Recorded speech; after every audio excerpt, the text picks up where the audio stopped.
Someone in India is booking a train ticket on IRCTC right now. They click confirm booking. The available seat count drops by one permanently, irreversibly, guaranteed not to sell to anyone else, all in under 100 milliseconds. How does that work?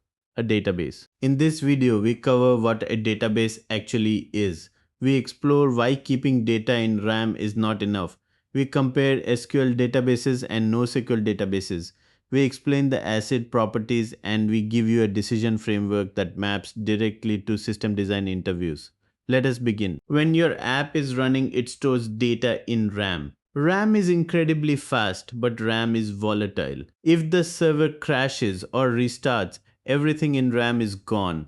Applications cannot rely on RAM alone. What we need is storage that survives. We need persistence. The database stores data on disk. When you write to a database, the data is flushed to disk. If the server crashes, the database reads from disk on restart. All your data is exactly where it was. SQL databases power most financial systems, banks, PhonePe, IRCTC. They organize data into tables with predefined columns. This strict schema prevents bad data from ever being stored. Tables can reference each other. A transactions table references the accounts table.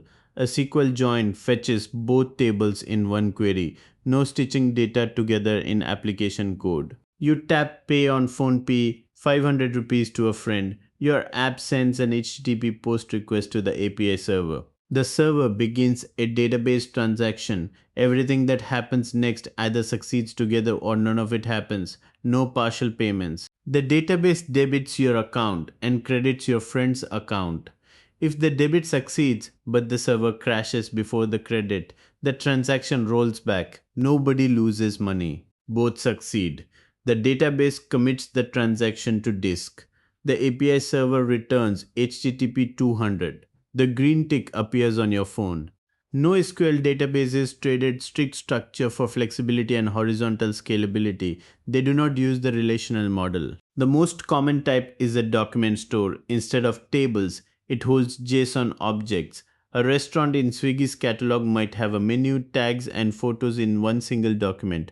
One fetch gets everything. No joins needed. Another type is key value stores. Redis is the most famous example. A key maps directly to a value. It is the fastest database type with an O of 1 lookup time. You open Swiggy. The load balancer routes your request to an app server. The app server queries a NoSQL database for nearby restaurants. Each restaurant is a self-contained document. Swiggy can add a sustainability rating to a restaurant without a database migration.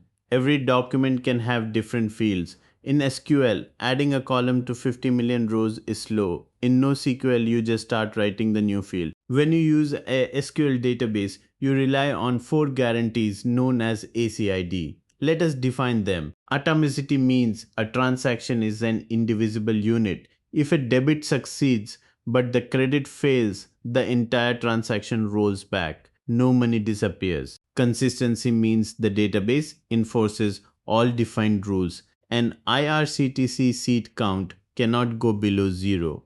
The database rejects any transaction that breaks this rule. Isolation means concurrent transactions are invisible to each other until they commit. Two users booking Tatkal tickets simultaneously will never see the same seat as available. Durability means that once a transaction is committed, it is permanent. If the data center loses power right after a commit, your transaction is still there when it restarts. SQL optimizes for strict consistency. NoSQL optimizes for flexibility and scale. Here is the decision framework for your interview. Question 1. Does this data need ACID transactions? If money is involved, always choose SQL. Question 2. Is the schema fixed or variable? A financial ledger has a fixed schema. Use SQL. A social media post has a variable schema. Use NoSQL. Question 3. How do you scale? If you need to scale horizontally across hundreds of nodes, NoSQL is designed for that. Real systems use both. Swiggy uses SQL for orders and NoSQL for the restaurant catalog. PhonePe uses PostgreSQL for the ledger and Redis for session management. Use SQL for parts that need SCI. and NoSQL for parts that need scale. Let us trace an IRCTC booking across the full stack. You tap Book Ticket. DNS resolves the domain. TCP connects. TLS encrypts. The load balancer receives the request. The load balancer routes the request to a healthy application server. For a simple seat search, the server checks Redis cache first for a fast response, but for the actual booking, it bypasses the cache. It opens a transaction directly on the SQL database. The database locks the specific seat row. Out of 10,000 concurrent users, only one gets the lock. Booking confirmed. Payment recorded. Commit is issued and saved to disk permanently. The confirmation travels back to your phone. The network handled the connection. The load balancer distributed the load. Redis cached the search. And SQL guaranteed the transaction. That is the database layer. You understand persistence, SQL versus NoSQL, the AZIDA-ADI properties, and the decision framework to choose between them in any interview. Next video, distributed systems. We know one server handles requests and one database stores data. But what happens when Hotstar streams to 50 million concurrent viewers? We cover vertical versus horizontal scaling and the CAP theorem, link in the description. Subscribe to ByteLearn for one concept per week. Under 8 minutes, interview ready, hit the bell, see you Wednesday.